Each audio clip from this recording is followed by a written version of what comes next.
I don't think I'll ever get used to seeing Tony Finn drain a shot like that ever again, but we welcome you in. It is another edition of the NBA Tip-Off Show. It is powered by WagerTalk.com. Not to mention, we are loaded once again with single-handedly 1, 2, 3 of the very best handicappers when it comes to the NBA around the country there. And you know it's good when he's got Profit in his name. Mr. Ski Profit there joining us, as is Rob Veno, sportsmemo.com. And, of course, the legend himself. He's awake, he's alive, he's spry, he drains threes.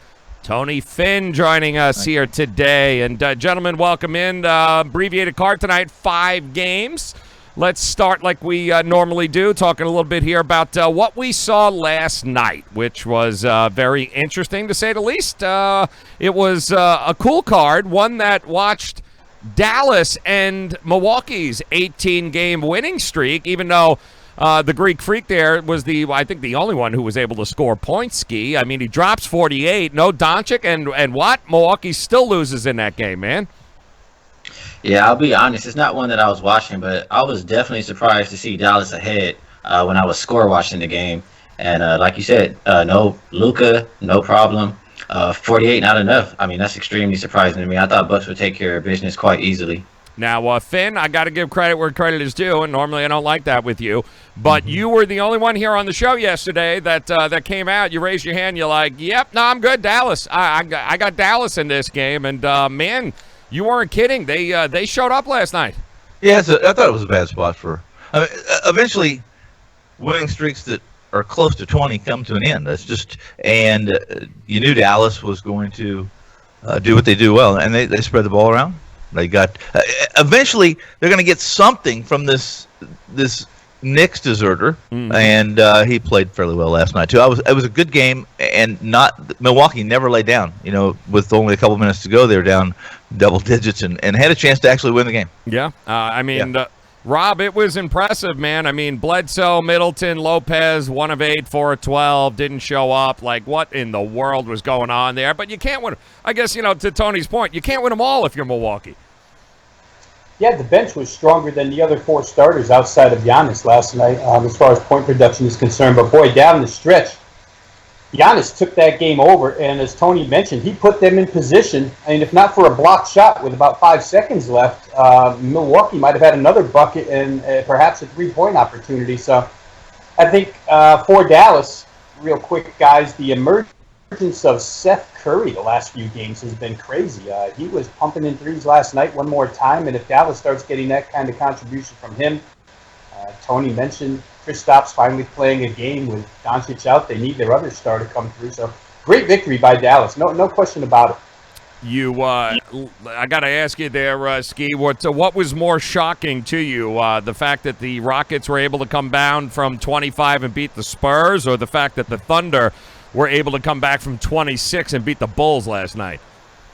If I have to pick one more surprising, I would go with, they're both not surprising at all, but I would go with the Rockets simply because, we've seen it time and time again from the Bulls. They just crumble at the end of the games. And the Spurs, they usually crumble from the entire game. So I'll go with the Rockets one. Yeah, that was shine. Now, it didn't cover there, Tony. They were given, it was close to double digits, 10 points or so that Houston was laying. But, again, just, Popovich, whatever little hair he's got left, he's got to be pulling it out right now. Yeah, it seems like every episode of this NBA tip-off, we talk about the bench of the Spurs, of the Rockets. And yesterday the question was, I actually would have liked the Rockets had I known that they were going to play the starters regular minutes, or at least average minutes. But even if somebody had told me that's what's going to happen, we would not have covered this because the Rockets I don't know if they're looking ahead. They got some big games down this weekend, and so having to play that many minutes for Harden and his crew is always a negative, or it's a liability in future games because again they don't get a lot of rest unless they have a 20-point lead. Yep. And how about it? I got to ask you there, Rob Veno, sportsmemo.com. Cleveland scored 113 points last night. I don't know how that happened. I don't know where it happened. But They scored 113 points last night, and that game soared over the total. But Toronto seemed to get well, but I guess that shouldn't be shocked since most teams get well against Cleveland. Still a fade in your book every time you see that Cavaliers name come up? You know, they're trending now, Joe, in my mind, to be a little bit better of an over team, which we saw last night, 246 points. But I've been waiting all season long for Darius Garland, the draft pick out of Vanderbilt, to come around, and he had a good night last night. He was Colin Sexton, forms a pretty quick backcourt that should have offensive advantages despite their height on defense. They're limited defensively. But then you combine that with Jordan Clarkson having a big night. So, they've got weapons to score the basketball, and I think that's been showing up a little bit more lately. It's funny that ever since we heard about the locker room, being kind of divided as far as Coach Beilein is concerned, that Cleveland's actually played a little bit better offensively since then. So, for me, I've got a little asterisk next to them where totals are concerned more than I do in side plays. All right, well, let me ask the man that has, took the Sharpie out and completely eliminated them from his will there. Ski, talk to me, man. Cleveland, are you at least impressed? They're scoring now?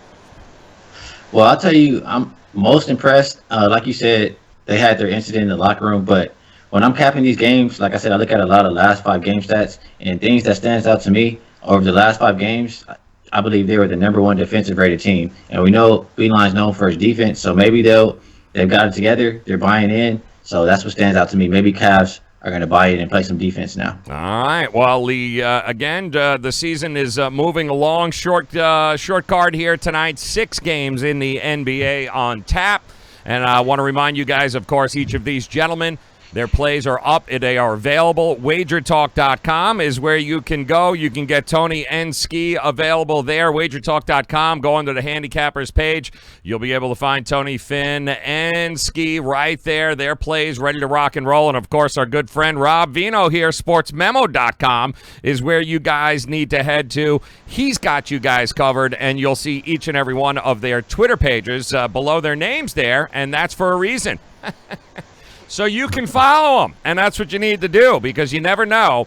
And I know this. I see it with Rob. I see it with Ski, and Tony sometimes forgets his handle. But other than that, guys, there's always great free information being popped up there, too. So they're great Twitter follows. Make sure you get there today. All right, gentlemen, let's dive into this short card, see if we can bang out as many of these games as possible. We'll don't look now, guys. The Sacramento Kings are starting to get people back, starting to get healthy. Bagley, De'Aaron Fox might even be back for this one here, or he's very close. They travel to Charlotte, taking on the Hornets, who once again a little banged up here, I believe. P.J. Washington is just the latest, some sort of finger problem, and that seems to be the problem all year with the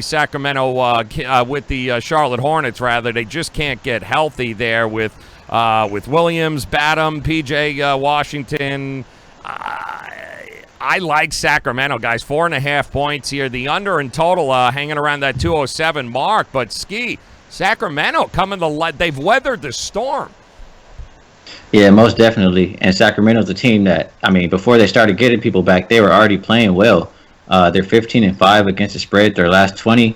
They've got Bagley back now. Fox game time decision. It's tough. I kind of don't understand why the line is going against them. Simply because, like you mentioned, injuries for Charlotte. P.J. Washington now out. He's shooting 40% from the 3 for them, 12 points a game. It's tough. If they had P.J., I honestly might be leaning more towards Charlotte at the house, catching the points. But without him and just getting De'Aaron Fox back, I think Sacramento may be able to take advantage here. It's not one I feel extremely strong about, but I would probably lean towards Sacramento's side.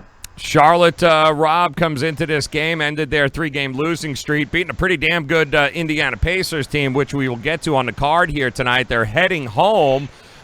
Is this a tough spot for them right now to take on this Sacramento team that seems to be getting all the confidence in the world right now? Yeah, I think it's tough, Joe, for one reason that you and Steve both mentioned here. That P.J. Washington injury, it might not sound like much, but the statistical line that he's provided, Charlotte, prior to the injury, is one of the best on the team. So it's huge, and what it's forced head coach James Borrego to do is now they're going to try and switch lineups. They're going to go different philosophy. He's talking about going 2 big men at this point in time. They're going to play Cody Zeller and Biombo together because he feels like that's their best chance to win. On the other side of that coin, Sacramento's gone to a smaller lineup here. I think there's a huge quickness edge for Sacramento. We'll see if, in fact, De'Aaron Fox goes. It looks, Joe, from what I read prior to coming on the show here, that the potential for him playing is good. But I will say this. Bogdanovich for Sacramento actually said that with the Marvin Bagley reinsertion into the lineup, it's taken them a couple of games to get used to the rotation again. And when De'Aaron Fox comes back, the same is true for him. So they won't be a well-oiled machine right off the bat, you wouldn't think, but certainly good enough to beat a Charlotte team that's searching for lineup answers right now. So I'm with Ski. I don't really understand the movement towards Charlotte in this game. Doesn't make a lot of fundamental sense. I don't see any situational angle, scheduling angle that would prevent me from taking Sacramento. They're 11-4 against the spread on the road, so I think it would be Sacramento here for me. Tony, kind of a low number there, that 207, especially if Fox is back in the lineup. We've seen these teams be able to put up some points, man. But do you like Sacramento in this spot on the road? Well, I do. I like Sacramento. I wish that they weren't giving 5 points. I'd be really, if this line comes back any more than that, then I would be awful tempted to jump, especially if it got to a 3. But I don't see it getting to a 3. Not with the injuries as you guys have described for Charlotte.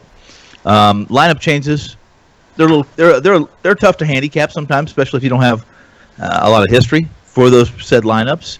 In this situation, Sacramento's been good. I mean, they're like Ski said, 15-5, I think, against the number, pretty much a 500 team. The loss to New York at home was disappointing. It had to be disappointing. It was disappointing for me, as they led the whole game and let the Knicks come back, not only catch them, but upend them. In this situation, Sacramento's is really balanced now. When they get this full lineup of healthy bodies back, you're looking at 6-7 guys who can score in double figures. It's difficult for a team, especially a team like Charlotte that's not great defensively, to focus and to do any kind of box and prevent those kind of schemes to stop Sacramento.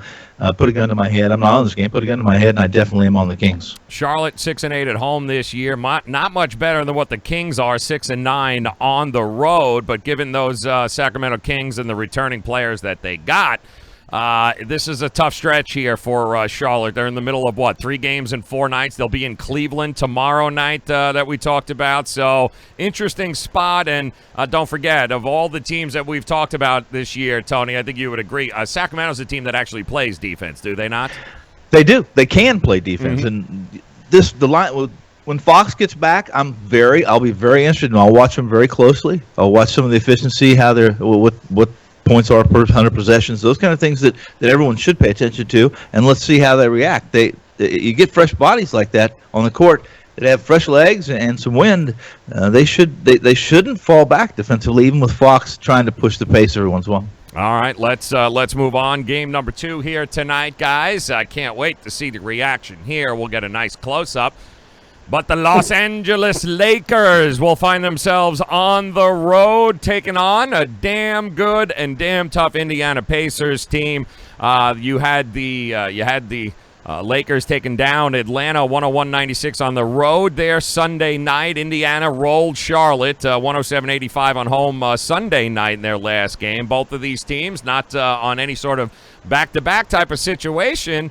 The Lakers own, I believe, a 60-30 advantage in the all-time regular series between them, but there are some question marks here, Ski. No Zuma, I don't think. No Kyle Zuma. No, I believe the Unibrow might not play in this game, which leaves just LeBron here at this point, man. Is LeBron enough on the road to take them down, laying 4.5 points there in Indy? Yeah, it's going to be interesting to see if Anthony Davis does play or not. I think he kind of messed his ankle up a little bit. But looking at this game, looking at Indiana, my first initial reaction is Indiana should be the play here, catching the points at home. Indiana is a team that, in general, plays a lot better at home than on the road. And then I look at it a little bit more. They're 8-4 against the spread their last 12. But they kind of been having some trouble with some of these teams like Atlanta or New York. I'm not really impressed by that. And I look when they played their last 5 home games versus superior teams, 60% win teams. They're 0-5 against the number. Looking at the Lakers, when they step up for competition, 55% win teams are greater. They're 6-3 against the number. They're 8-2 against the spread as a 5-point favorite or less. And if anybody's going to try to find an angle or some kind of reason, motivation for the Lakers, I'll try to give you one. It's the 14 straight road wins. Yeah. The record is 16 for the Lakers. All you have to do is beat the Pacers and beat the Bucks, and they tie it. Also, once upon a time, Frank Vogel coached these Pacers for about 10 years. I think he'll enjoy taking it to his old team here.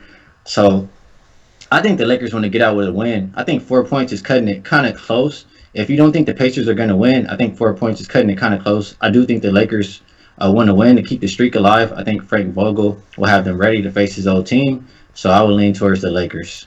Rob Veno, he set us up there because look at who he's got over his shoulders there. He went out complimenting Indiana, where you should play the Pacers. And probably, looking at the game from a distance, like from behind the room here, behind these pictures. But ultimately, he landed on the Lakers. What a shock. Rob, what do you think here, man? Do you agree that even without AD, are you going to wait to hear, or do you think it matters at this point? If this were a congressional hearing, Joe, I think I would just relinquish the remainder of my time to the mayor of the Lakers, Mr. Profit, and let him continue on and give us even more analysis into this game. But I'll tell you the truth, guys, this is why the NBA is perhaps the toughest sport to handicap, because not only do we have Anthony Davis here, who we really don't know his status, it's kind of guesswork even at this time when we're taping the show. Sabonis for Indiana is the same questionable deal. They thought he broke his leg on Sunday. Now, x-rays came back, and they were negative, and now he's listed as questionable. But, no Sabonis for Indiana would be a big deal to that front line. Miles Turner, a very good center, but hasn't played up to expectations yet. For the LA side, I'll say this.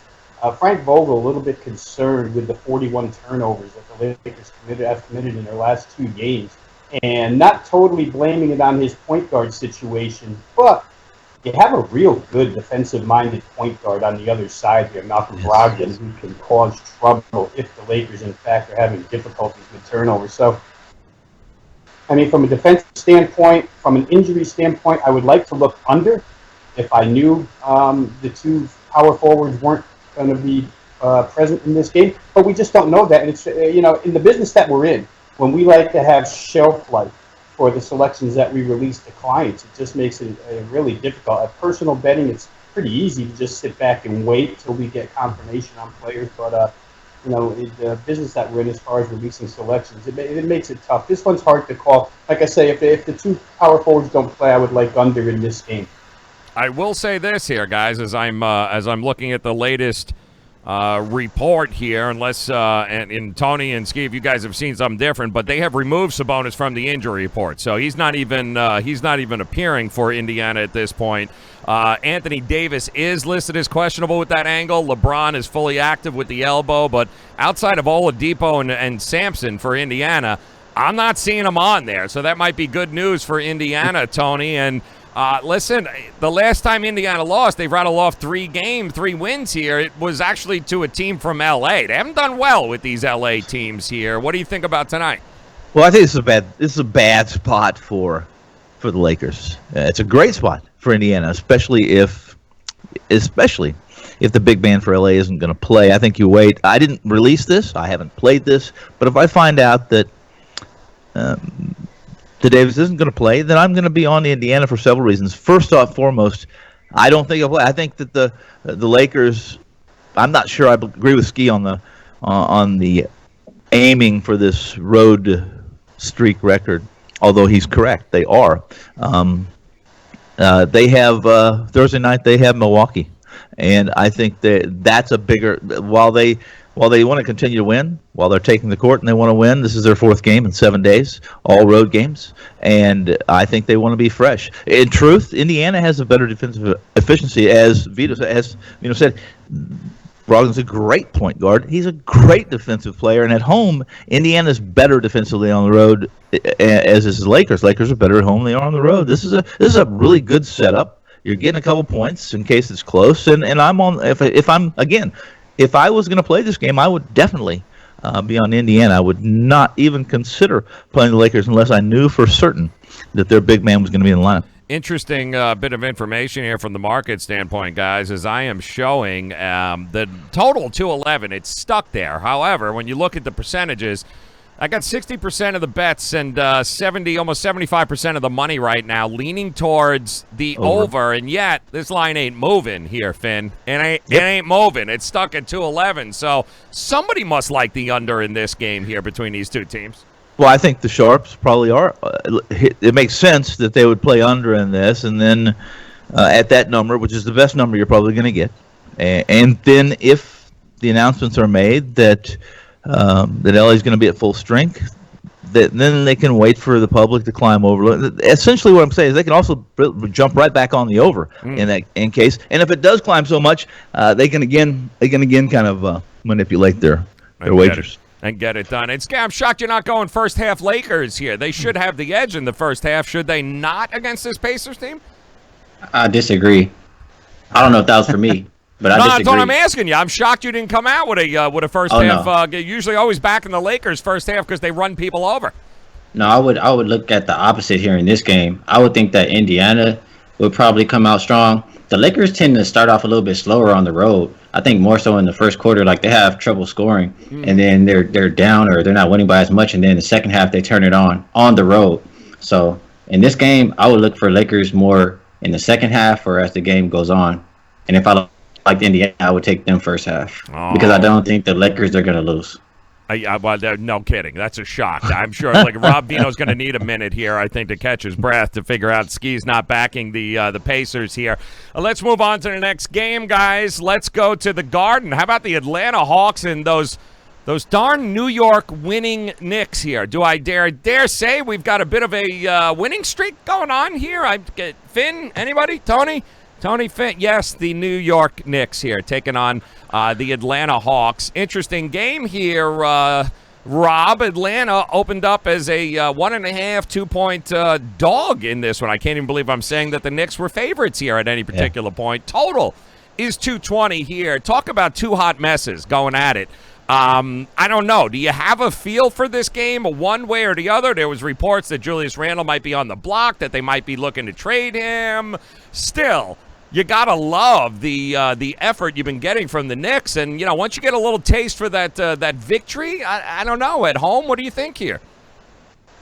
Joe, run the current total back for me real quick. I thought it opened 220 and got all the way up to 225. Let me double check. Latest line is opened up at 220. Now 225 up to. I'm sorry. Yes, 225. Opened up at 220.5. Now up to 225. Yeah, that's the biggest push of the day, side or total. I mean, this game was jumped on immediately. It got to 223, 223.5, and then from 223.5, it just went right through 224. The next line move across the board when it went red was 225. Now, you start to look into why somebody would be so in love with over 225 in this particular contest. And, you could always come back to the fact that the Atlanta Hawks overall have not played great defense, yet they were just praised by their head coach for playing really good defense in their last game against the Lakers. How interested the Lakers were in playing the Atlanta Hawks in that 101-96 game, who knows. But for the Hawks offensively, the last three games haven't been that great. 102, 196 points. Now, granted, the Lakers and Indiana are better defensive teams than the Knicks, but when you're looking for reasons to play over here, Atlanta's a team that can explode total-wise any given night. We see 240 plus out of them at any time. But the Knicks, Mike Miller came in, and the Knicks have improved both efficiency ratings, offensive and defense, under his guidance.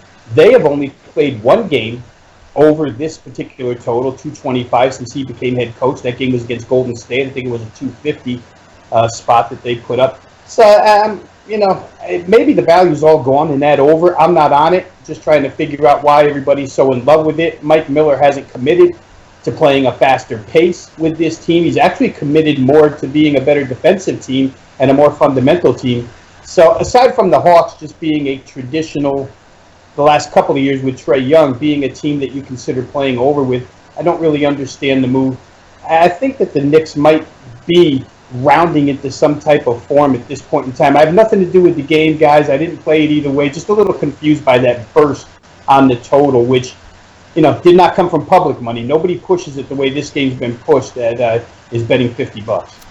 Let me ask you there, Finn. I've already placed my money on the money line for the New York Knickerbockers here. Now, if you want to care to tell, be my guest, my friend, but buckle up because we are going to have a barn burner here in the Garden tonight. Are you in, Finn? Are you in? No. Okay. I'm not in, but I know that was coming. This total has moved all night. It started at the overnight line and it crept up all night. It wasn't like it was a 7 a.m. Push this morning when a large amount of the books raise their limits that don't have overnights, for instance. This is a couple teams that aren't great defensively. Any kind of push on the pace by the Knicks, I think, pushes this total pretty high. Both of them are porous defensively. It's straight up surface numbers, efficiency, you name it. And both of these teams are really handsy defensively. They're two of the teams that commit more fouls than the other teams in the NBA. So I haven't looked to see who the officials are tonight, which makes a difference at times if they're officials that are over officials or officials that call more fouls than some of the other crews. But the over makes sense. I think Vino's right. This has lost some value at 225 if you think 220 was supposed to be the number. So I'm not on this game like you are, good sir. But if I was, I'd take the best player on the court. And that would be Atlanta. Oh, yeah. I was just waiting for you to finish that thought. Yeah. Appreciate that. And in fact, we do have Pat Freyer, Mark Ayotte, Evan Scott will be your officials here tonight. Okay. And definitely leaning towards a bit of an over situation here with them at the helm. So, Ski, talk to me here, brother. You got my bag. Knicks money line tonight. Should we just go and cash the ticket now? I do have your back. And the reason being, I look at Atlanta season long first, but 5-9 as a road dog, 2-5 versus 45% win teams or less. And I said before, I know they've gotten some of these guys back or some of the guys announced in, like Kevin Huerter and Jabari Parker. But until we have Trae Young and Collins, I'm not interested in backing Atlanta. And they're 2-4 against the spread their last 6 games. Then we look at New York, Fizdale out, Mike Miller in. They're now 4-1 against the spread their last 5 games. They're 2-1 straight up the last 3. And they played, granted, those were lesser teams, GS and somebody else, but Sacramento. They played the Pacers really tough. They almost won. The Pacers are a good team. They lost by 1 point. They played Denver, lost by 6. That's another good team. Maybe it's time to start buying on the Knicks. Looking at last 5 game stats, offense has been better, defense has been better. They have the rebounding advantage here. It's Knicks or nothing for me in this game. I think we should just wrap this show up here, Finn. Looks like I got a 2-1, and Rob is Switzerland here. He ain't even getting involved. Appreciate that, Vino, but no problem. We'll move on to the next game of the night here, and that game, gentlemen, happens to be the other team from New York. How about the Brooklyn Nets taking on the New Orleans Pelicans? Now, a little college hoops happening at the Barclays Center here tonight, so that means they're on the road. They're going to be in New Orleans. 230 and a half is what I've seen this total open up at, but I'm seeing a lot of 228s, 227 and a half. So I also see some money coming towards Brooklyn at this point. Opened up as a 1-point road favorite. It's now 2.5 in some places. So, Rob, I'll start with you, man. Are you buying Brooklyn at this particular point? I mean, they're not a great team on the road, but the Pelicans are just hot trash, no? They are. There's no doubt about it. I think they've lost 12 consecutive straight up here. I think I read this morning that it's the longest losing streak that they've had since they've become the New Orleans Pelicans. So, it's a lot of concerns for that team. And tonight you add to the mix J.J. Redick being out of the lineup. Now, very, very strange for me. And again, I'll talk total-wise here, Joe. Strange for me to see a New Orleans game be bet for the under. I don't know if this 2.5-point move is because J.J. Redick isn't playing, but we do know for a fact that these markets overreact to injury news all the time. Big moves placed upon injury. I happen to think that these two teams can get over 227.5. Shootout would not surprise me. I talked a little bit when we were last on together on Friday about Alvin Gentry, and everybody knows the style is to get up and down the floor. The Nets come off of a big win against Philadelphia where they capitalized on no Joel Embiid, so the size advantage for Philadelphia, while it still exists, didn't exist in full force. Nets held Philadelphia to 89 points that night, played pretty good defense. They haven't shot the ball well in 3 games, guys. And, you know, when you have a team that can produce points the way the Nets can, and they haven't shot it well for 3 games, I tend to look at the other side of that coin and think that the breakout is coming. Against a New Orleans defense, I think it'll come tonight. I think New Orleans will score as well, J.J. Redick or not, which we know there will not be a J.J. Redick. I'm going to buck the line move here down to 227.5 and play New Orleans and Brooklyn up and over the total. 22-4 is what the over is in the last 26 meetings between these two teams. If it ain't broke, don't fix it, Rob. I'm with you. And Ski, I'll ask you, the Nets 6-2 against the number here in their last 8 games. Is there any way that you can look at the Pelicans here and place money on them? No, I mean, you just said it, 6-2, and then the other side, what are they, 1-8 their last 9 against the spread? Or I have 1-10-1 the last 12. So Pelicans just free falling, and Nets are playing well. In my opinion, getting on the Nets before Kyrie comes back. Looking at the Pelicans, I want to focus more on the first half in this game. They've been a complete fade in general, but on the first half, they're 2-10. The last 3 games. The first half point margin is minus 9.7. Looking at Brooklyn, their last 3 games, their first half point margin is plus 6.7. They're the best first half team in the association, 19-7 against the spread. They're 7-2 against the number of their last 9 versus losing teams. I think Brooklyn just takes advantage of this Pelicans team. I think they can score at will. I like it more so early.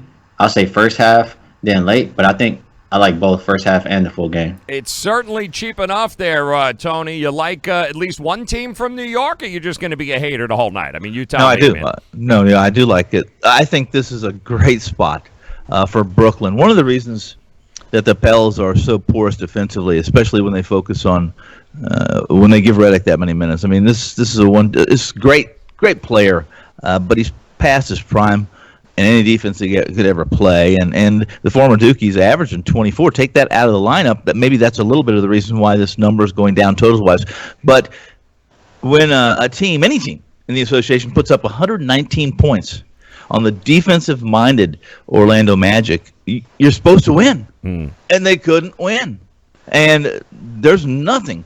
They're showing me nothing. They have not one light bulb of an idea how to defend. And a lot of that has to do with their coach and their scheme and their style, and that's their MO. But the Nets getting Wilson Chandler back after the suspension. Yep. He made his season debut. He only played 19 minutes, had 7 rebounds, 2 points. He's going to add to the paint here. And in most games, almost every game, no matter who they play, the Pels, I think, are outskilled in the paint, and this is a good spot. I like Brooklyn minus the points. I love it. Now, do you think, Tony, it changes once Zion gets to you? Think everything changes? They're going to have to learn how to replay. It's going to be like almost preseason all over again. Well, is Gentry still going to be there when Zion gets back? That's really the question, because when Gentry goes, and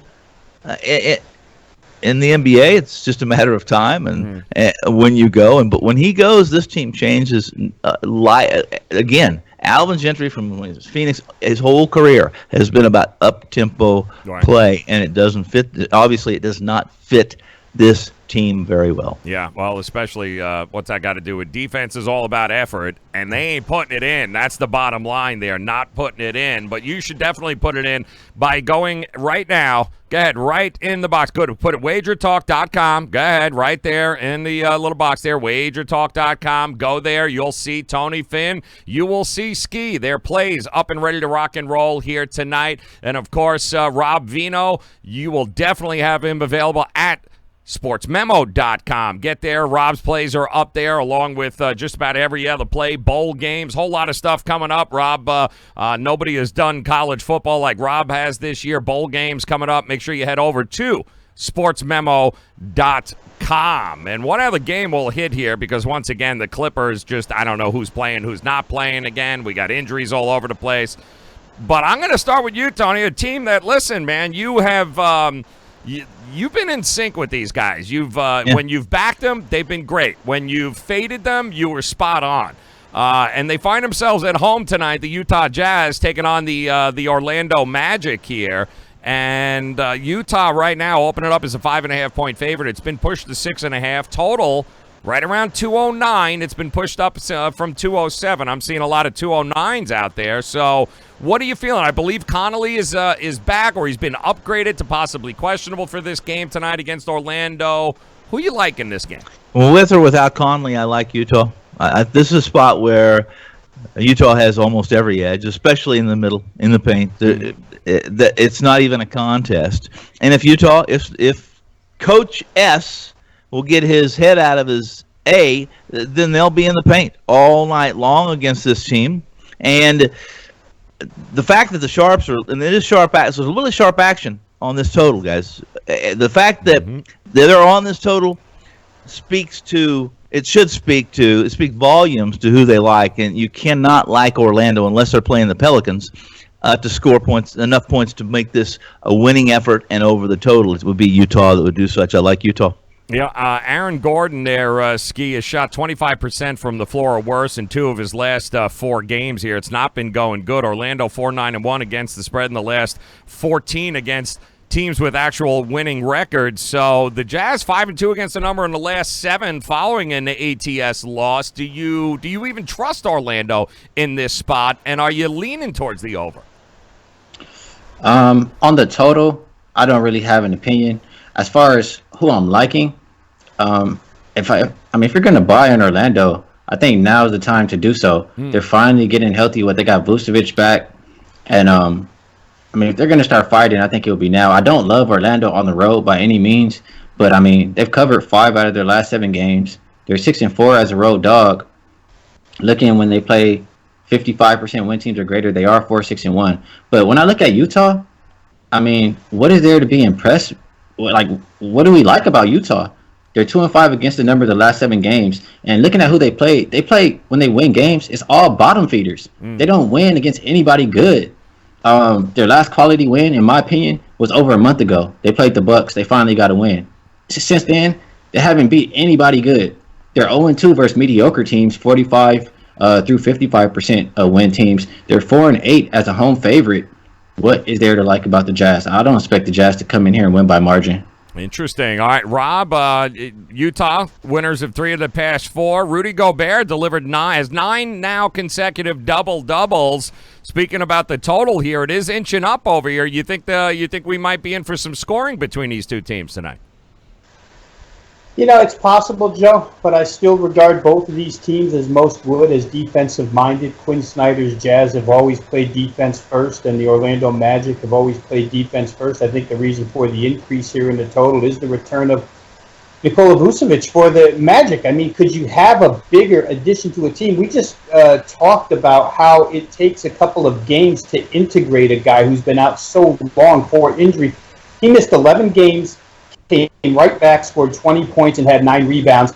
And his head coach attributed their 130-point outburst not to the miserable defense of the New Orleans Pelicans, like we probably would, 4 of us, because that's got to be part of the issue there.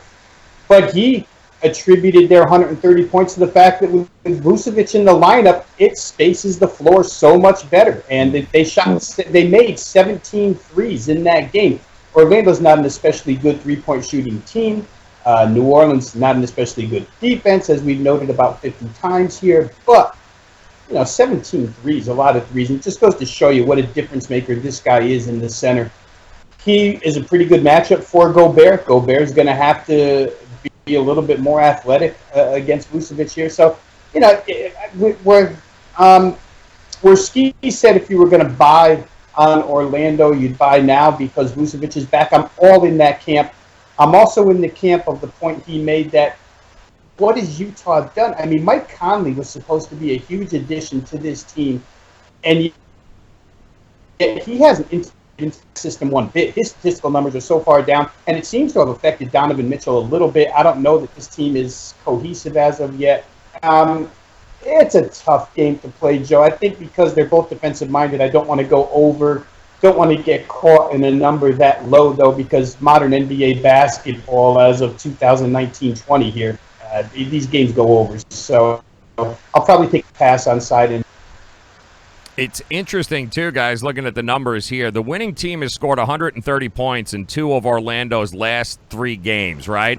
In 7 of Utah's last 11, the winning team has gotten at least 121 points. Donovan Mitchell's a big reason there, guys. What's he averaging? 25, 26 in 3 straight games, really starting to come on. I can see why it's going over, Finn. I can see why they're pushing it over. These two teams definitely have a history of being able to put some points in, but if they both get hot, yeah, I guess there could be some points in this game. Could be. Yeah, so real quick, you wonder if the Donovan Mitchell resurgence after for the last 3 games because Conley hasn't been present. Yeah. You'd rather Donovan Mitchell this team. Good point. Now Mike comes back, and you wonder what happens here tonight. So, it's a catch-22 situation for me here. Over 4-1 in the Jazz last 5 here, there, Tony. So depending if they want to play, I guess, defense, because if they really put their minds to it, I guess they could be a problem at home. It could be. This Snyder's never been a coach. Go back to his brief stint at the University of Missouri. He never was very consistent. He was wishy-washy on scheme, and to V's point, he's always been defensive-minded, and that comes from his mentor. So this team didn't play very well early. They had some adjustments with Conley. The big wasn't 100%, and so anything that happens with this Utah team, I would say step back and watch it change. They're going to make it. Snyder's no dummy. I'm not a big fan of his, but he's a sharp guy. He's no dummy. If he knows how to adjust. He's a pretty good in-game coach as far as making adjustments. So it's very difficult for me to, even as good as I've been with Utah this year, I think they're the better team. I think they're the better team in almost every position. I think they're the better team defensively, and that's Orlando's strength. And they're going to have to play at altitude. That's really what I like about Utah. Yep, they got a little advantage that way. Yep. Tony made a good point.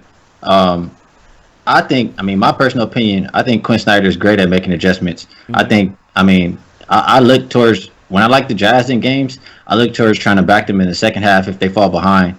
And I think this could be a game where, if you like Orlando, maybe you want to play in first half instead of the full game. All right, let me go around the horn quickly here, guys, on just interesting storylines with this Clippers game at home taking on the Suns. The Suns playing a back-to-back. They lost last night by 1 to Portland.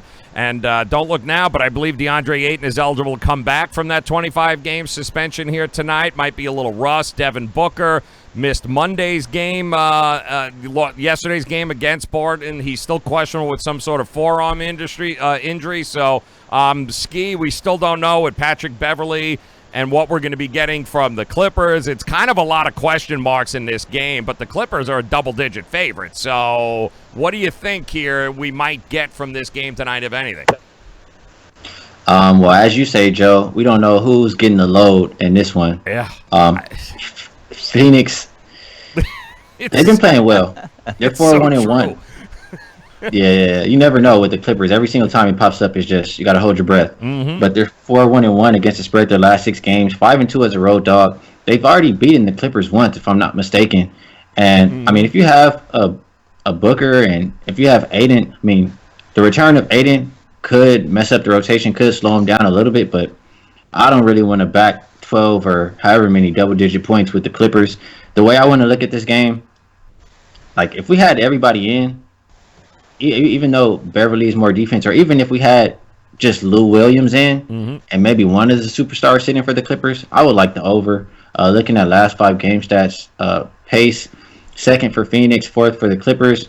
Offense has been pretty good. They both play defense, but I think Aiden will add some scoring. As long as you have Booker and Lou Will in there, I think this game can get over the number. What about it, Tony Finn? Question marks for you, or do you think there's an edge to be had here? Well, there's very few times that I want to lay wood. Like you're gonna have to lay in this game if you're playing the Clippers. This is one of those situations where I like the Clippers, and I'll lay this double-digit number for several reasons. As Ski said, Aiden does come back, and it's not when your big comes back. Even V said it. While it may have worked with Orlando, it's typically there's some adjustments to be made. Rotations change. It really screws you up. Booker's not going to play tonight. If he is, he's going to do it less than 100%. The guard tandem, there was some illness going around the Suns team. The flu. One of them missed. The other guard missed last night. And here's what you have. I really believe Williams is going to play tonight. The return of Sham. This is what Sham does for this team, in my opinion. And agree with me or disagree with me or comment on this. And that is, when the Clippers have a tendency to get stagnant offensively, he changes that. When he's in the lineup, he moves. He just does a good job of keeping these guys moving. And we're really close to getting this Clippers team healthy again. Can you imagine when the Clippers are able to put, let's say, Bev and Sham, PG, Kwame, and Zoo out on the floor together? This is a really explosive, dangerous, good team, balanced, and I expect to see Kwame I expect this team to get a big enough lead that Kwame doesn't have to play much in the second half. I like the Clippers tonight, minus the number. What do you think, Rob? You think that the Clip might be a team to back here, given the circumstances? I played pure guesswork this morning. I bet this a little over 225.5, and I played it, trying to be proactive, just thinking to myself, one of these options is going to play, whether it's Devin Booker, whether it's Lou Williams, one of these guys is going to play. And it's back-to-back nights for Phoenix. There's not really a lot in their back-to-back record, side or total. I think they're 500 both ways. But for me, Tony hit on how explosive the Clippers are. Phoenix is not your best defensive unit, even with Ayton back. I don't think the Ayton return is going to disrupt Phoenix as much, simply because he's not a guy that they run the offense through. When Booker's on the floor, it's Booker's offense. Ricky Rubio right now heading that offense, pure point guard. So I think he can come in and get his garbage points, and not necessarily garbage, but you know what I mean. He'll get his points on the rim, and it's not as much of a disruption as maybe other centers in the league would be. So for me, like I say, it was pure guesswork. We don't know who's playing. I'm guessing that somebody is going to play. These injuries weren't so serious, Joe, in the previous game. Devin Booker was close to going last night, and maybe he goes here. And Lou Williams was close to going a couple of nights ago. Maybe he goes here. If Beverly goes, same thing. I rode with over 225.5 because I think it's the best price we're going to get. If there's an announcement later that any of these offensive stars is going, this number's going straight up. Devin Booker listed as doubtful. Lou Williams questionable. Patrick Beverly also questionable with the concussion here. But the number right now continues to inch up from a side standpoint. 13.5 I'm seeing, but the numbers come down. 226.5, 224s is what I'm seeing for a total in this matchup here, guys. All right, and Joe, go ahead, man. Really quick, a point that Veno made. I agree with him. We kind of both agree on the over, but I would be willing to make that assumption or guess that one of those guys are going to play. And he talked about Phoenix on the second of a back-to-back. The over is 4-0 so far this year, second of a back-to-back for Phoenix. There you go. It might be the best number you're going to get here right now if you're looking to back the total. So, all right, guys, let's put it all together here now. Covered all 6 of these games on the card here tonight. Let's talk about some of the best bets. Ski, we'll start with you, man. Where are you going to concentrate here tonight of these 6 games? It's a new week, so I want to give a little bit of money out. I want to split it up. Love that. Here we go. Johnny splits. Go ahead. Yeah. We're going to go New York Knicks with you, Joe, and we're going to go Brooklyn Nets. Ooh, I love this. It's the New York. It's a New York state of mind tonight. Is that where we're going? There you go. You got it. Jackpot. Love that. Finn, where you going, brother? Where's your best bets tonight? I'm I'm going to stay with. I think I was fairly energetic and passionate about this New York Nets team, and without Redick and those 25 points, guys, I'm going to lay a field goal in the Nets. I just agree with Ski on this. That's the play.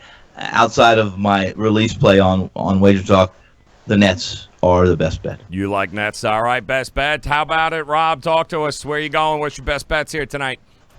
Yeah, I like the Sacramento side, Joe.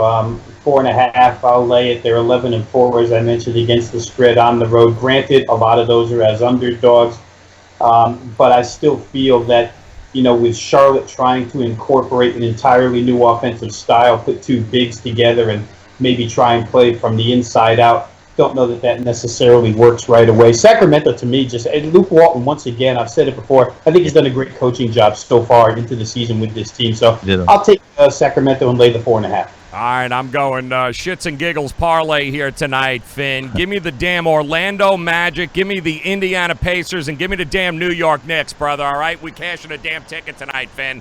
A 3-teamer? That's it. Give me the 2 dogs. We'll round robin it. We'll make a whole bunch of combinations out of those 3. Give me the dogs here tonight, and the Knicks are always a dog. I don't care whether or not they're actually laying points. Even though they're a favorite, they're a dog. That's the first right thing you said this whole episode. Thank you. That's the first correct thing. That's it. That's a ski profit over there. You got Rob Veno. You got Tony Finn. You got a couple of places to go right now, guys. Sportsmemo.com, where you can hang out with Rob. Plays are up there available right now. And then, of course, WagerTalk.com. Get there. You got Ski's plays. You've got Tony's play up available right now on a Tuesday. Plenty of ways for you guys to be able to profit. It starts by getting to those websites. So, Ski, Rob, Tony, always a pleasure, guys. Best of luck, and don't worry, Tony, I'll be tweeting out to you later, letting you count the money as Ski and I cash the Knicks here tonight. We'll let you know about it later. So you'll be up, right? You'll be up. I will be up. I'll make a call. I'll talk to Trey. Tell him not to lay down tonight. Okay, appreciate that. Best of luck to your plays here, guys. Enjoy the night. Thanks for making us a part of it. Don't forget, hit the subscribe button, hit the little bell in the upper right-hand corner. Never miss an episode. We'll be back again tomorrow. Best of luck, guys. Good luck. Thanks for the time, man. Ciao. Later. Knicks!